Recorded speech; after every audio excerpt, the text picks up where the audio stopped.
Psalm 119 verses 105 to 112. Salita mo'y isang tanglaw na sa akin ay patnubay, sa landas kong daraanan, liwanag na tumatanglaw. Taimtim ang pangako kung ang utos mo ay susundin, tutup din ko ang tuntuning iniaral mo sa akin. Labis-labis o Yahweh ang hirap kong tinataglay, sang-ayon sa pangako mo, pasiglahin yaring buhay. Ang handog kong pasalamat Yahweh sana ay tanggapin, yaong mga tuntunin mo ay ituro mo sa akin. Ako'y laging nakahandang magbuwis ng aking buhay, pagkat di ko malilimot yaong iyong kautusan. Sa akin ay mayroong handang patibong ang masasama, ngunit ang iyong kautusan ay hindi ko sinisira. Ang bigay mong mga utos ang pamanang walang hanggan, sa puso ko'y palagi nang ang dulot ay kagalakan.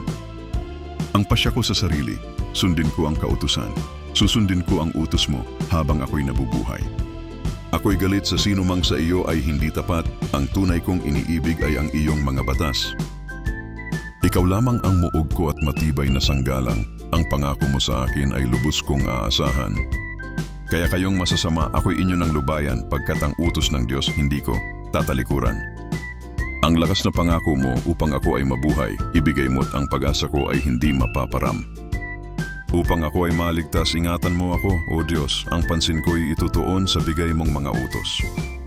Ang lumabag sa utos mo ay lubos mong itatakwil, ang kanilang panlilinlang ay wala ring sasapitin. Sa lahat ng masasama, basura ang iyong tingin, kaya naman ang turo mo ang siya kong iibigin. Dahil sa iyo ang damdam ko'y para akong natatakot. Sa hatol mong igagawad, natatakot akong lubos. Ang matuwid at mabuti ay siya kong ginampanan. Sa kamay ng kaaway ko, huwag akong pabayaan.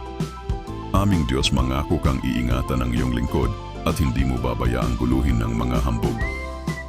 Malamlam na ang mga mata ko sa tagal ng paghihintay sa pangako mo sa aking tatanggapi kaligtasan.